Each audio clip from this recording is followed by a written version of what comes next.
Estaremos centrándonos por el momento solamente del 4 al 8 y bajo el tema, cuando el corazón de un padre se quebranta.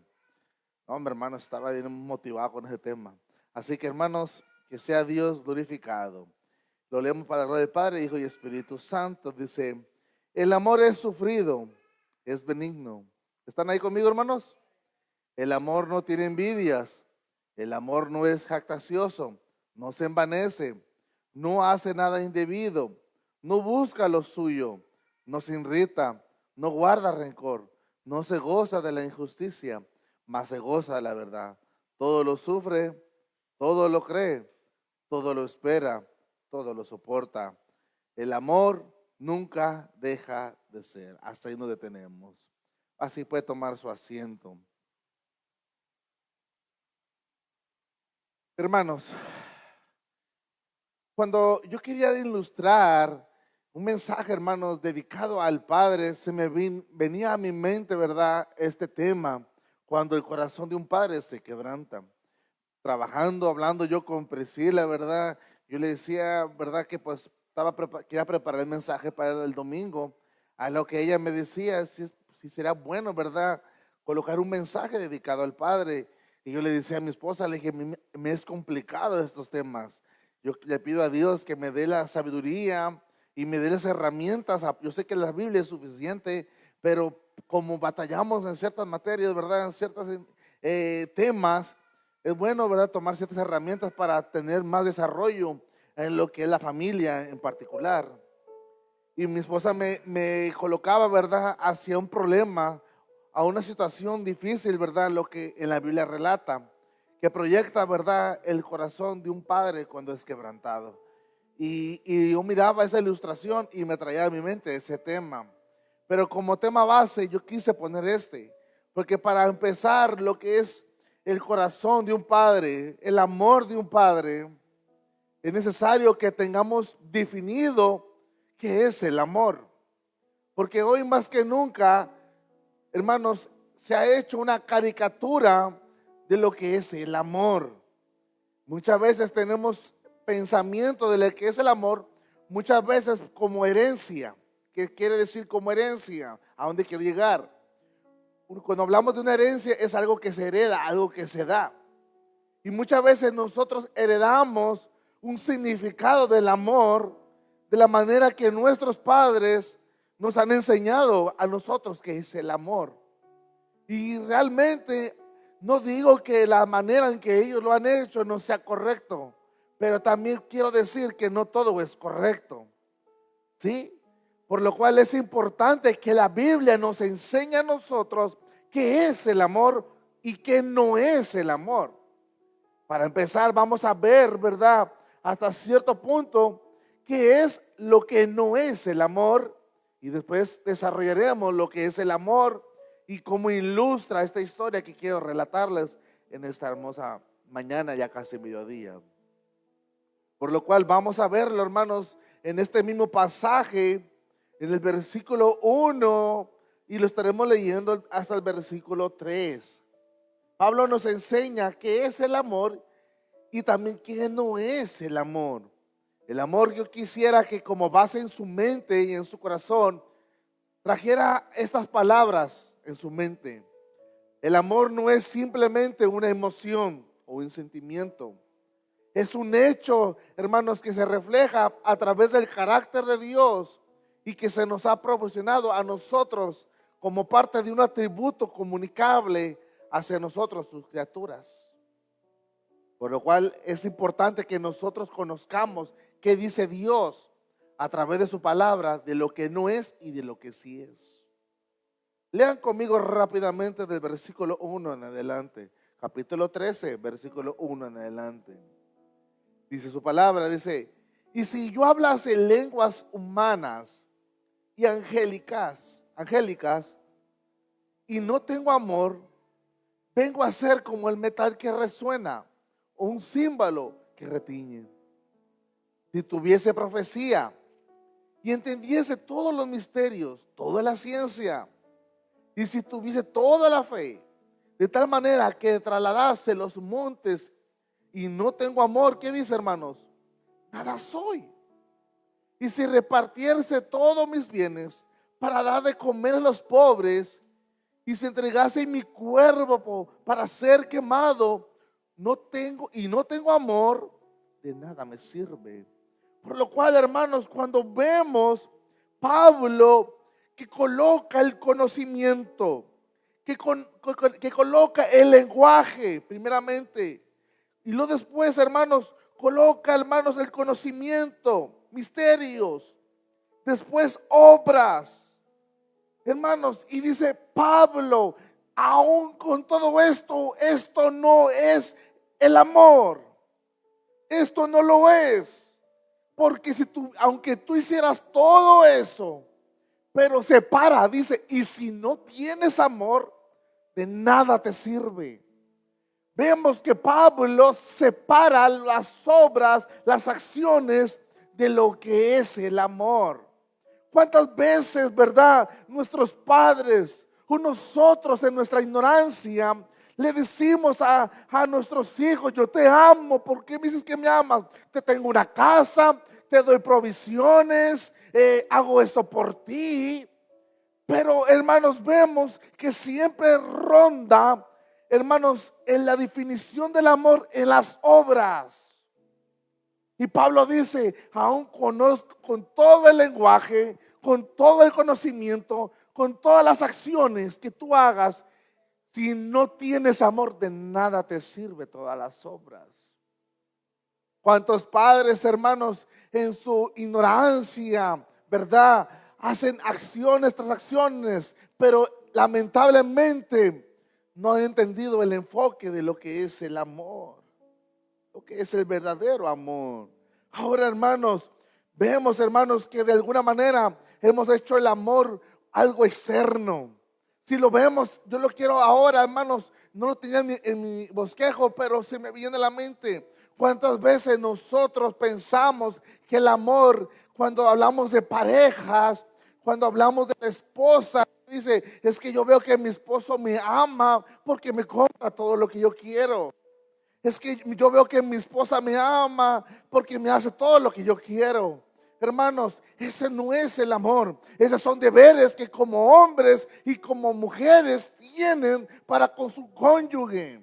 El hombre tiene que ser proveedor. La mujer, hermanos, tiene su rol dentro de la obediencia en el rol matrimonial.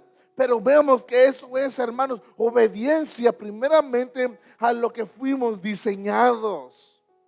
Pero aún con todo eso, eso no identifica que eso es el amor. ¿Te imaginas, hermanos? Si tú me dices, pastor, yo cada vez me estoy sintiendo más y más ignorante, me estoy sintiendo, porque yo pensaba que eso era el amor. Y si ese era tu pensamiento, ahí te estás dando cuenta, hermanos, donde ronda el significado, la definición del amor en tu vida. Cuando no obtienes lo que tú quisieras recibir, cuando no te dan lo que tú quieres, cuando tú haces aquello y no te es agradecido por las acciones que tú haces, y tú dices en tu corazón, porque yo no siento que me están amando, porque ellos no sienten que yo lo estoy amando, porque tu definición del amor es en base a hechos externos y no internos. Qué tremendo es esto, hermanos. Y usted me va a decir, pastor, ¿y cómo le va a hacer para enfocar todo eso al quebranto de un padre? Ahorita lo vemos, hermano, usted no se preocupe. El que se debe preocupar soy yo, no usted. Ahora, vamos a ver la definición del verdadero amor. Seguimos. Últimas palabras del versículo 3. ¿Qué dice? De nada me sirve. Por las últimas palabras que vemos en el versículo 3. Si tuviésemos todo esto, hiciéramos todo esto, pero si no tenemos amor, de nada me sirve. Ahora dime, Pablo, entonces, ¿qué es el amor? Vemos en el versículo 4 y lo vamos a ir deteniendo poco a poco. Dice en el versículo 4, el amor es sufrido. Cuando vemos en la palabra sufrido, no está diciendo que el amor debe de sufrir la otra o el otro, no. Tú como persona personal que quiere demostrar amor, no es en base a hechos externos, sino a base de cosas internas. Si lo vemos en el matrimonio, ¿cuántas personas están dispuestas a sufrir en su matrimonio? Cuando el Señor nos llama a ser parte de ser la novia, ¿cuál es la invitación? Que nos neguemos a nosotros mismos, carguemos nuestra cruz y le sigamos. ¿Acaso cargar la cruz no es sufrimiento? ¿No es cansancio? ¿No es desgaste? Porque hay una carga que no estaba en nosotros, mas ahora es expuesta por amor hacia Él. Si en verdad le amamos, tenemos que sufrir. Es un llamado al sufrimiento. Si algo nos prometió el Señor Jesucristo, que en el mundo tendríamos aflicciones, que en el mundo tendríamos persecuciones, que seríamos vituperados, menospreciados. Pero Jesús dice, pero seríamos bienaventurados. No, tú no estás entendiendo nada, hermanos. A pesar de todo el sufrimiento que tú y yo podamos pasar, seas padre, seas madre, seas hijo, el evangelio es un llamado al sufrimiento, porque es un llamado a negarnos a nosotros mismos y decir, si en verdad el amor de Dios está en mí, es un llamado al que yo debo de tomar en cuenta. Y Pablo dice, el verdadero amor o el amor es sufrido. Es sufrido. Ver sufrimientos, pero ese es el reflejo del verdadero amor. ¿Por qué? Porque cuando el matrimonio todo está bien, hermano, no hay sufrimiento, hasta parecían unos tórtolos los más enamorados del mundo.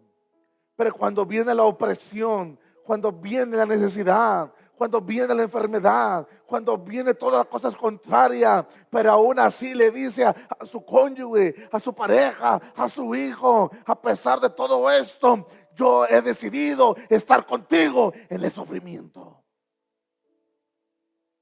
Ese es el verdadero amor, el que refleja el sufrimiento, el que está dispuesto a caminar en esas manos, en esos lugares difíciles.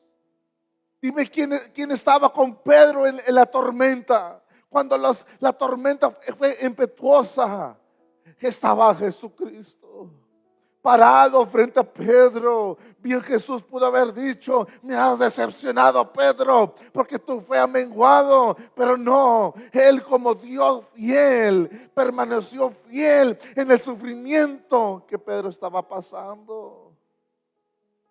Dios no es exento a nosotros, hermanos. Dios, hermanos, como lo hemos visto en el estudio bíblico, hermanos, en su emanencia, Él ha estado con nosotros, participa en nosotros, Él está con nosotros. Por eso se hizo hombre, habitó entre nosotros. Sus pies caminaron esta tierra seca y árida. Experimentó la necesidad en su cuerpo como hombre. Hermanos, experimentó el quebranto. Cuando Lázaro murió, hermanos, él como hombre sintió el dolor y lloró por la pérdida de su amigo. Él experimentó, hermanos, el quebranto. Por eso, hermanos, el verdadero amor no es de que yo quiero que me den, yo quiero que estén contentos conmigo. No, sino el llamado es, aunque me haga sufrir, yo decido permanecer contigo. Ahora, si pudiera hacer una división de esto para que no hagan malas interpretaciones. Yo no estoy diciendo si tu pareja o tu hijo te esté golpeando, maltratando o incluso al punto de que te afecte físicamente, hermanos, estamos hablando de cosas mayores. Porque lo que es ilegal tiene que ser llamado ante las autoridades. Yo quisiera tomar en cuenta ese punto porque hay hijos abusivos que maltratan a sus padres, que los golpean. Igualmente esposa a esposo, esposo a esposa, padres a hijos. Yo no estoy hablando de ese sufrimiento porque eso es algo que no puede ser pasado por alto las autoridades. Y tampoco Dios, porque incluso la Biblia enseña que cuando el hijo rebelde se rebela contra sus padres, la Biblia enseñaba antes, era más duro, dice que ese hijo tenía que ser sacado, poner en medio del pueblo y que tenía que ser muerto a pedradas. ¿Cuántos alaban al Señor? Aquí estamos hablando, hermanos, que hay veces que nos toca sufrir y que tenemos que estar dispuestos a sufrir por ello. Y tomar esa pausa porque pudiese haber, hermanos, aquí nos están viendo y también dentro de ustedes, ¿verdad? Aunque yo sé que esto no ha pasado aquí y espero en Dios que no esté pasando, en mi desconocimiento, pero tiene que haber una división de eso. Dice que el amor es sufrido, benigno. Dice que el amor no tiene envidias. Dime, hermanos, si recuerdas la historia de cuando Caín y Abel, si no recuerdo mal, hermanos, ustedes corríjanme, cuando ofrecieron ofrenda a Dios. ¿Yo estoy bien, hermano? Hermano, yo estoy malo con los nombres, hermano. La historia me la sé, pero me confundo con los nombres. Y vemos que uno de ellos ofreció una ofrenda, más una fue como que Dios la aceptó y la otra como que no fue de grado de Dios.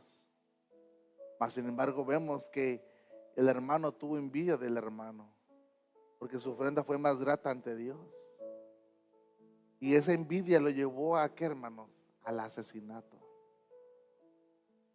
La envidia es perversa y es mala, hermanos. La envidia no puede, hermanos, estar de manera permanente en el corazón de un creyente. Puede tener roces en nuestra vida. Podrá venir, como dice, ¿verdad? Parece que la frase es de Martín Lutero. Podrá venir como un ave que quiera volar por encima de nuestra cabeza. Pero no debemos de permitir que haga un nido en nuestra cabeza. A veces que venga la envidia, el querer tener aquello que nosotros deseemos, ese no es el amor. Ese no es el amor. Es al contrario, hermanos, es algo contrario a lo que refleja el amor. Por lo cual, hermanos, el amor no tiene envidias. El amor no es jactancioso. El amor no se envanece. El amor no hace nada indebido, sino busca lo suyo. No busca lo suyo, perdón. No se irrita y no guarda rencor.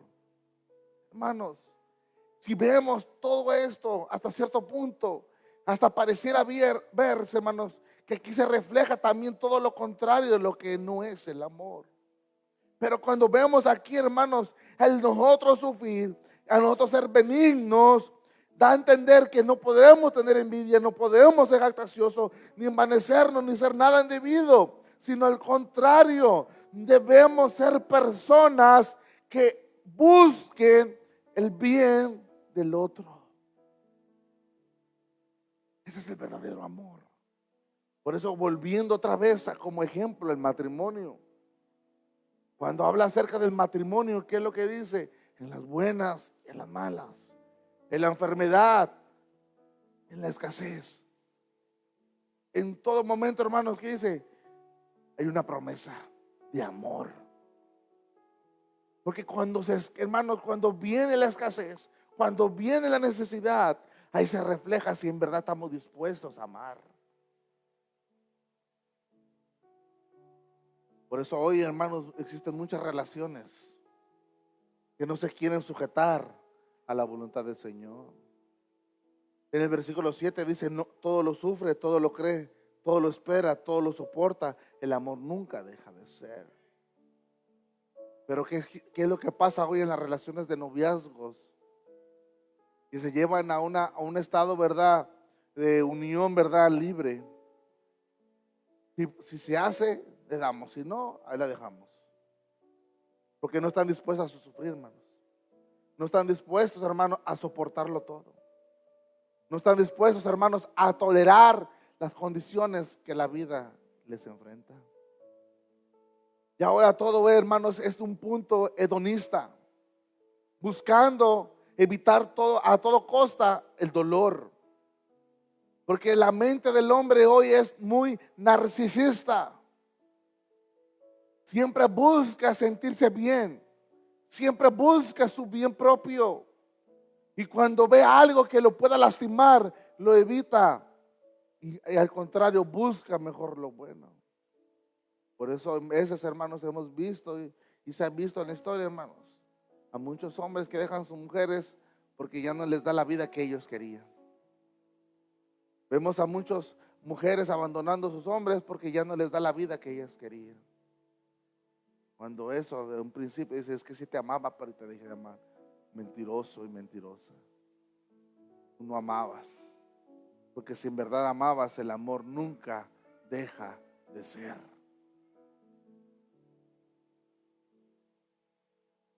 Te alabamos, Señor.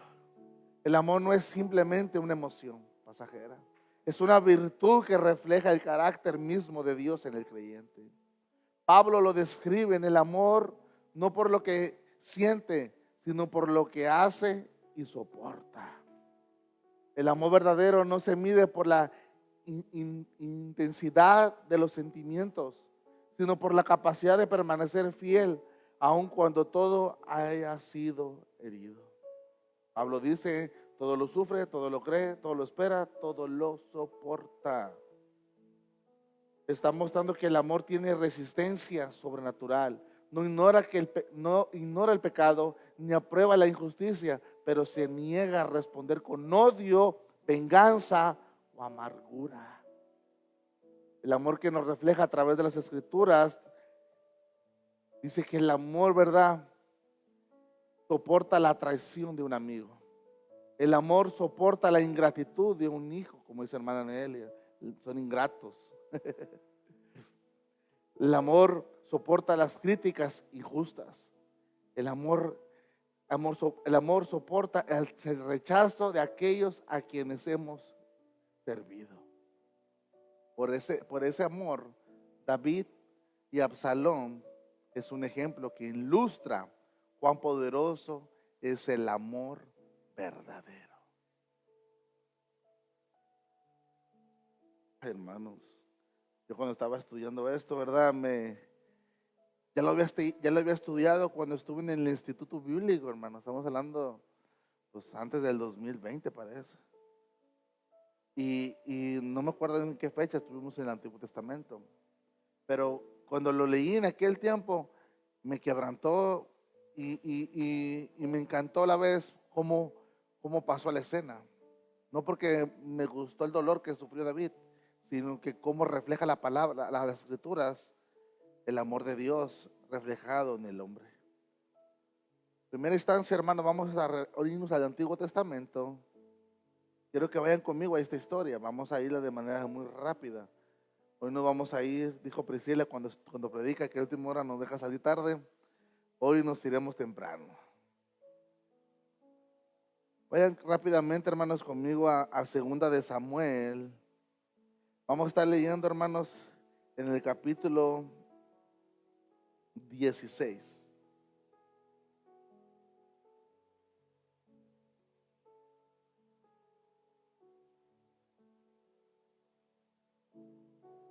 Vamos a estar leyendo, hermanos, en el versículo 9 al 12. Vean, hermanos, vamos a estar leyendo, hermanos, estos capítulos. Y yo solo estoy resumiendo esta historia. Pero aquí, en esta historia, vamos a reflejar, hermanos, el quebranto de un padre.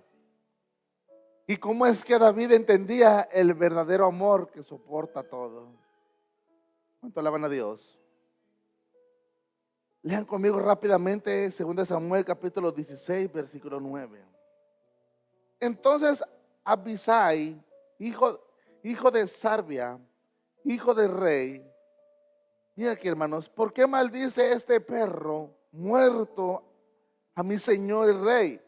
Te ruego que me dejes pasar y le quitarle la cabeza. Y el rey respondió, ¿qué tengo yo con vosotros, hijo de Sarbia? Si él así me maldice, es porque Jehová le ha dicho que me maldiga, que maldiga a David. ¿Quién pues le dirá por qué lo haces así? Y dijo David a Abisai y a todos sus siervos, he aquí, escuchen bien, hermanos, más que te lo puse en un contexto porque quiero que vayas entendiendo. Mi hijo que ha salido de mis entrañas acecha mi vida.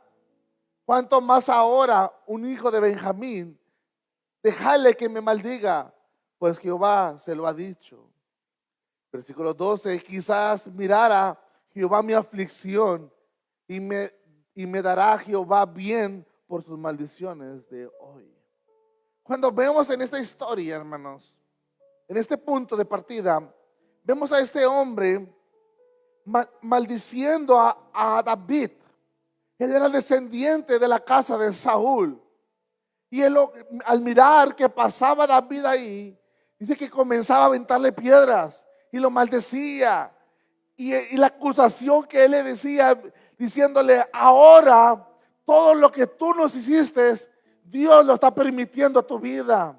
Cuando tú hiciste todo en nuestra casa, ahora tu propio hijo se ha levantado en contra tuya. Entonces David, hermanos, si no estuviese pasando la situación emocional en la que estaba enfrentando con su hijo, tal vez él como rey no hubiera permitido que su orgullo sea pisoteado y hubiera dicho: ¿saben qué? Está ofendido el rey, a lastimarlo o matarlo. Mas, sin embargo, vemos que en este momento está pasando por un estado emocional en el cual lo que a él le importa más que las maldiciones que le da es que, hermanos, su hijo se ha levantado en contra suya. Yo no sé ustedes si me están entendiendo, pero hay ocasiones en nuestra vida que estamos pasando por situaciones difíciles, pasando por momentos, hermanos, no agradables, y viene una persona y te quiere hacer la vida más imposible, y tú dices: a mí no me importa lo que este me dice, a mí me interesa que esto se resuelva. ¿Sí me estás entendiendo ahora? David emocionalmente, hermano, estaba siendo afectado por la situación de que su hijo se ha levantado, y David en su lamento dice, te lo voy a poner de esta manera: espero, oh Dios, que Él escuche mi aflicción. Lo estoy parafraseando. Prefiero que Dios mire mi angustia y las injusticias que vienen sobre mí y me ayude. Él no está pidiendo, hermanos, castigo para este hombre. No está pidiendo que Dios castigue a Absalón, sino más bien está pidiendo que el Señor le ayude a solucionar su problema de familia. Hermanos, y si seguimos viendo más adelante, hermanos, ahora en el capítulo 17, hermanos, vemos, hermanos, cómo es que la situación se pone más gravosa. La situación se pone tan gravosa, hermanos, a tal punto que en el capítulo 17 vemos el manejo de Absalón en contra de su padre se aumenta. Y en el capítulo 18, hermanos, en el capítulo 18 vemos, hermanos, que llega el momento más triste para la vida de David. Y leemos, hermanos, rápidamente. Vamos a leer en el versículo 18. Permíteme rápidamente, hermanos.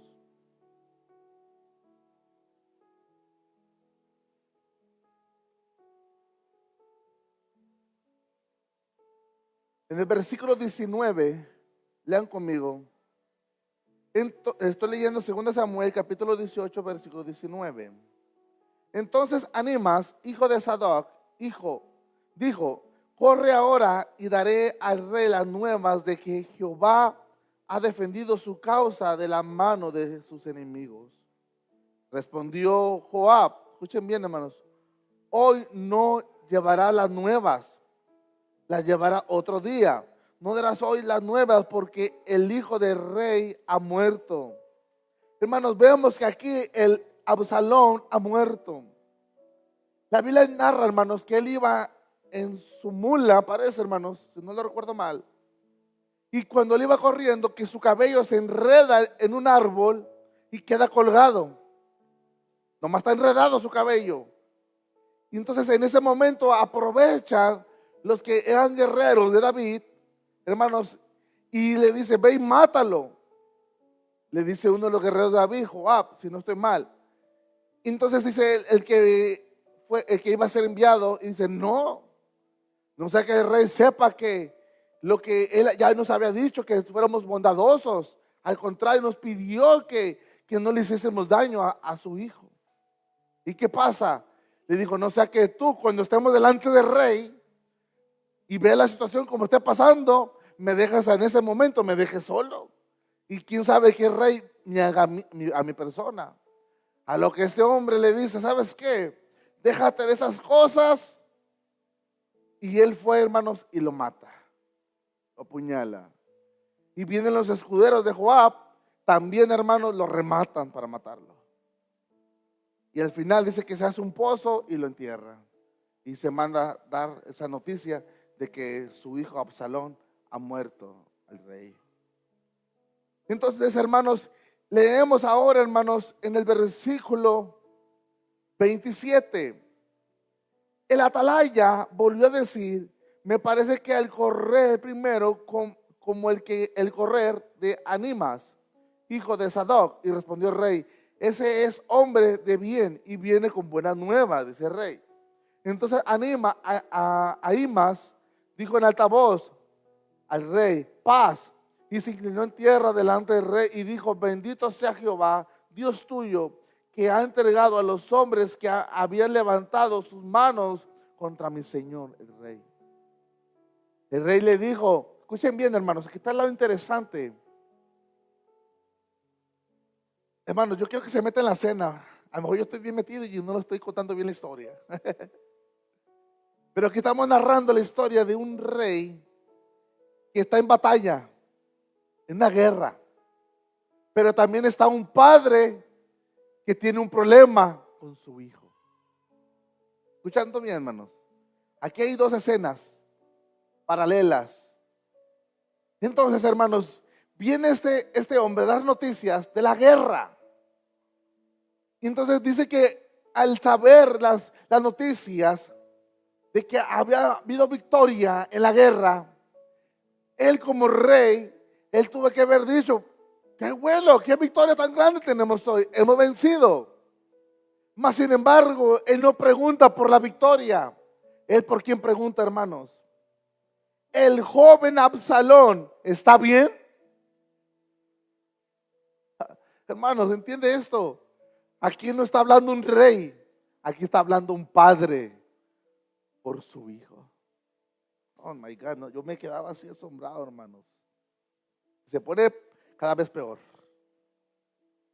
El joven Absalón está bien. Y Ahimas responde, vi yo un gran alboroto cuando envió Joab al siervo del rey, a mí tu siervo, mas no sé qué era. Y el rey dijo, pasa y ponte allí. Y él pasó y se quedó de pie. Luego vino el etíope y dijo, reciba nuevas mi señor el rey, que hoy Jehová ha defendido tu causa de la mano de todos los que se habían levantado en contra de ti. Esto es versículo 31. Veamos, para los que me estoy resumiendo la historia, hermanos. Este etíope fue el mensajero que había mandado Joab.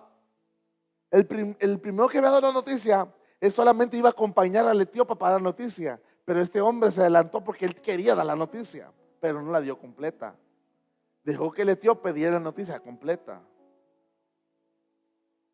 Entonces, y en el versículo 32, y el rey entonces dijo al etíope, escuchen bien otra vez, el joven Absalón está bien. Al rey no le importaba la guerra ahorita. A él no le importaba ahorita su posición de rey. Él estaba en posición de padre. Padre. Está preguntando de un hijo que se levantó en contra suya para matarlo. Pero él no lo ve como un rey. Porque en aquel entonces era normal, hermanos, que un hijo del rey se levantara en contra suya para matarlo, para para tomar su reinado. Y no nomás su reinado, incluso, hermanos, antes se acostumbraba que los reyes tuvieran la reina, ¿verdad? Su esposa, pero tuvieran muchas más mujeres, concubinas, ¿sí? Amantes. Y cuando el hijo se tomaba al rey, lógicamente que no tomaba a su madre, porque estaría mal, pero él sí tomaba a sus otras mujeres. Y este Absalón lo hizo cuando entró en el reinado, se llevó a las mujeres de David. Eso lo vemos en el capítulos anteriores. Pero aquí, hermanos, aquí no está en una posición de rey David, ni como guerrero. sino está en la posición de padre. El joven Absalón está bien. Yo sé que la guerra hemos vencido, pero ¿qué me dices del joven Absalón? Del cual yo les pedí a ustedes que fueran benevolentes con él. ¿Qué pasa con él? ¿Dónde está mi hijo Absalón? El etíope responde: como aquel joven, sean los enemigos de mi Señor, el rey, y todo lo que se levante contra ti para mal. Entonces el rey se turbó, versículo 33, y subió a la sala de la puerta y lloró, yendo decía así: hijo mío Absalón, hijo mío, hijo mío Absalón, que me diera que muriera yo en tu lugar, en lugar de ti. Absalón, hijo mío, hijo mío. 5 veces se lamenta. Vemos ahí, hermanos, el corazón de un padre cuando es quebrantado. No se quebrantó por la traición. No se lamentó ni se quebrantó por las injusticias. Se lamentó por la pérdida de un hijo. Porque el amor de padre, hermanos, está por encima de toda injusticia humana. No importa cuántas veces el hijo se levante en contra del padre, el padre siempre lo ve como su hijo. Esa es la manera característica que nuestro Dios Todopoderoso nos ve. Aquellas ovejas que caminamos como ovejas sin pastor, descarriados, rebeldes, que cada día, hermanos, buscamos cómo hacer nuestra voluntad antes que la voluntad del Padre. Pero sin embargo, Él nos sigue viendo no como un rey de reyes, que lo es, como David lo era. Pero nuestro Dios nos ve, aparte de como el rey de reyes, nos ve como Padre. Y cuando ve a nosotros, cada vez que tú y yo nos rebelamos contra Dios, cada vez que nosotros le damos la espalda a Dios, Él sigue preguntando como David: ¿dónde está mi hijo Absalón? Porque Él no ve a un desobediente, ve a un hijo. ¿Cuántos alaban al Señor? Hermanos, esta historia me quebrantó a mí, hermanos. Y este es el asunto, hermanos. Miren bien. Estas son muchas veces nosotros como padres hemos escuchado esto cuando éramos hijos. Cuando seguimos siendo hijos, pero cuando éramos pequeños. Hay una frase que es infalible, hermanos, a menos que ya haya sido corrompida ya. Que le decimos, que nos dicen a nosotros, y ahora nosotros les decimos a nuestros hijos, y los hijos de los hijos de los hijos de los hijos, por siempre. Hermanos, se dice: cuando tengas tus hijos, vas a saber. Cuando seas padre, vas a saber lo que te estoy diciendo. Hermanos, cuando nosotros no somos padres, no sabemos el amor del Padre. Que Dios bendiga a cada padre que está aquí presente. Que Dios le ha dado el privilegio de ser padre, porque ahora entiende el amor en medio del sufrimiento, en medio del quebranto. Mientras que los hijos no son padres, hermanos, no entienden la sensibilidad de un padre. Pero cuando el hijo se hace padre y tiene sus hijos, ahora entiende el por qué el papá muchas veces soportó todo por amor a los hijos. Pero mientras que no lo entiende. Capítulo 19, versículo 1. ¿Se fijan, hermano, cómo estamos leyendo todos esos capítulos de manera resumida, hermanos? Es gracias a Dios. Versículo 1. Y dieron aviso a Joab. Aquí que el rey llora, hace duelo por Absalón. Y se volvió aquel día, estoy leyendo 2 Samuel, capítulo 19, versículo 1. Ahora estoy en el 2. Y se volvió aquel día, escuchen bien, hermanos, la victoria, ¿en qué, hermanos? El luto. Porque ese día no era de luto, era de victoria. La casa de David había vencido una victoria contra un enemigo. Pero ahí, hermanos, estaba un rey, pero también estaba un padre. Y un padre, hermanos, sufre más las pérdidas familiares hermanos, y que una pérdida externa a ello. No es lo mismo, hermanos, que diga perdí mi trabajo a que perdí un hijo. No es lo mismo que dice se enfermó mi primo a que se ha enfermado mi hijo. No es lo mismo que digan han diagnosticado cáncer a un familiar, a un hermano, a yo. A decir han diagnosticado a mi hijo. El sufrimiento no es lo mismo. Y este hombre llamado Joab no entendía esto. Y entró al pueblo aquel día de la ciudad, escondidamente, como suele entrar escondidos al pueblo, avergonzado, y ha huido de la batalla. Mas el rey, que dice, hermanos, versículo 4, cubierto el rostro, clamaba en alta voz otra vez: hijo mío, Absalón, Absalón, hijo mío, hijo mío. Entonces Joab vino al rey en la casa y dijo: escuchen bien, hoy has avergonzado el rostro de todos tus siervos, que hoy han librado tu vida, la vida de tus hijos, la de tus hijas, la vida de tus mujeres, la vida de tus concubinas, amando a los que te aborrecen y aborreciendo a los que te aman. Porque hoy has declarado, o sea, con sus hechos, que nada te importa, tus príncipes y siervos, que hoy me has hecho ver claramente que si Absalón viviera, aun con todos nosotros estuviésemos muertos, entonces estarías ¿qué? Contento. Claro es que Joab estaba en todo su derecho a enojarse. Estaba en todo su derecho de reclamarle. Pero esa no era la verdad. Claro es que David hubiese sufrido también si sus otros hijos hubieran pasado algo. Claro es que David hubiera sufrido si alguno de sus hijos, sus hijas o alguien de su casa hubiese pasado por esto. Claro es que, pero en este momento la situación no era otros hijos, la situación era Absalón. Y por ahí se dice, hermanos, que se ama más al que se le batalla más. Y yo todavía ahí la estoy llevando en eso, va, pero yo no sé. Pero aquí vemos que David sufrió más por Absalón que el sufrir por sus otros hijos. Y dice, tú hubieras estado mejor si nosotros muriéramos y que tu hijo Absalón, que se ha levantado en contra tuya, viviera. Has avergonzado la casa.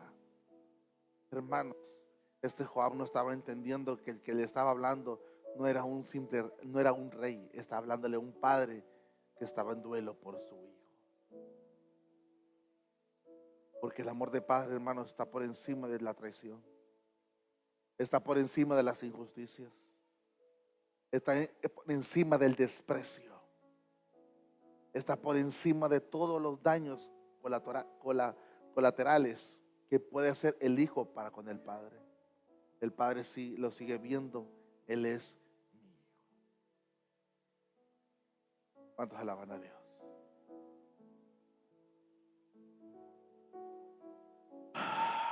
Hermanos, tremendo es esto. ¿Qué entendemos por esta reflexión, hermanos?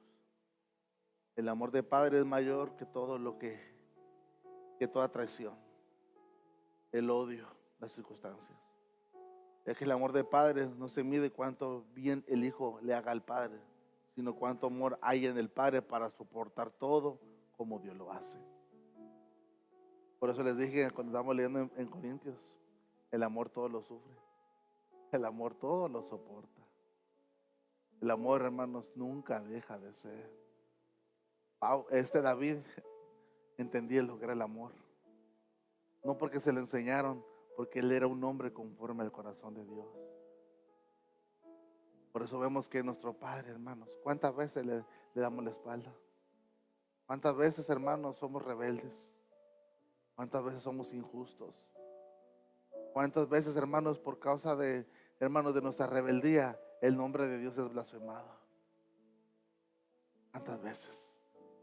Pero sin embargo, Él nos voltea a ver y ve a sus hijos amados, del cual Él entregó a su Hijo unigénito, para que todo aquel que en Él crea no nos perdiéramos, sino tuviésemos vida eterna. Ahora hemos sido reconciliados por Dios, por medio de su Hijo amado. Y ahora tenemos armonía con Él. Y es lo que David quería. David no quería que muriera su hijo. Él quería que fueran benevolentes. Eso lo vemos en el capítulo anterior. David le exclamó a Joab: una cosa les pido, sean benevolentes con Absalón. Hermanos, esto es tremendo, hermanos. Porque el amor que Dios muestra para con nosotros es un amor benevolente a través de su Hijo. Hermoso es el Señor. Yo quiero terminar, hermanos, este mensaje con estas reflexiones y frases. Una frase famosa de San Agustín de Hipona dice: la medida del amor, escuchen bien, es amar sin medida. Si alguna vez lo has escuchado, es una frase de San Agustín de Hipona. La medida del amor es amar sin medida. En pocas palabras, no hay medida para decir hasta aquí yo te voy a amar. No, no hay medida. Tenemos que amar sin que haya una medición. Juan Crisóstomo: nada hace al hombre tan semejante a Dios como estar dispuesto a sufrir el mal sin devolver mal por mal. Muchas veces nosotros crece en nuestro corazón, hermanos, raíz de amargura. Y esa amargura por causa de que tal vez tu padre te ha lastimado. Tal vez tú como padre e hijo, a tu hijo te ha lastimado. Pero el amor tiene que vencer todo daño colateral que se ha hecho entre padre e hijo. El hijo tiene que perdonar a su padre. El padre tiene que perdonar a su hijo. Porque el amor no hay medidas. Tú tienes que amarlo sin medidas. No importa cuán injusto sea, cuán cruel sea, ingrato, como dice la hermana Delia, tú tienes que amarlo. Así como Dios nos ama a nosotros. El amor no se demuestra cuando todo está bien. Se revela cuando tiene razones para irse y decide permanecer. Tantas veces pueden decir: es que me tuve que ir. Sí lo amo, pero no. Ese no es el amor. El amor, cuando verdaderamente es amor, decide quedarse. Las emociones pueden desaparecerse en una noche, pero el amor verdadero permanece aún en medio del dolor. El odio recuerda las heridas, escuchen bien, pero el amor recuerda la gracia de Dios. El amor cristiano no consiste en sentir menos dolor, escucha bien, sino en amar más que el dolor. Esa estuvo tremenda, hermano. Lo digo otra vez porque me encantó. El amor cristiano no consiste en sentir menos dolor, porque es lo que queremos. Somos hasta cierto punto hedonistas. Siempre queremos evitar el dolor. Sino en amar más que el dolor. Me duele mucho, voy a amar mucho más. Quien ama como Cristo aprende a soportar lo que otros no soportarían. Porque Dios lo soporta todo.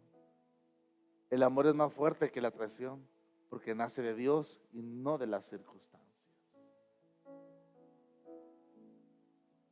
Vete con estas reflexiones, hermanos. A Jesús lo traicionó Judas. Lo negó Pedro. La humanidad se revela hasta el día de hoy. Pero sin embargo, el Señor promete que un día volverá por su iglesia. No porque lo merezcamos, sino porque Él nos ama. Demostremos ese amor hacia nuestros hijos. No importa cuánto daño te han hecho, Padre. Recuerda que el amor de Dios está en ti. Y tú tienes que aprender a soportarlo todo. Y convertir ese dolor amargo en un amor profundo para con Él, para con ellos. Ese es el amor de Dios que quiere para tu vida. Yo sé que como personas no queremos sufrir. ¿Quién quiere sufrir? Pero ese es un llamado al sufrimiento. Por eso el amor ha sido dado hacia nosotros. No era de nosotros, era de Dios. Mas, sin embargo, a Él le plació dárnoslo, porque no será necesario. Reflexionemos, padres, cuán gran labor tenemos nosotros en esta vida como padres. Cuán valioso es el carácter de un amor de padres para con los hijos. Hay muchos aquí que nunca han experimentado el amor de padre. Hay muchos aquí que no han experimentado el verdadero amor, sino al contrario del desprecio. Pero es porque ellos no entendieron lo que era el amor de Dios. Tú sí lo estás entendiendo en el día de hoy. Por lo cual el llamado es para ti, para que tú vivas conforme a la voluntad del Señor y no en contra de la voluntad del Señor. Y los que son hijos son llamados a perdonar las injusticias y entender que así como tú eres humano y fallas y cometes errores, así tu Padre ha cometido muchos errores y fallas. Pero si a ti Dios te concedió el perdón, tú también concede el perdón, aunque no lo merezca, ya que tú tampoco lo merecías.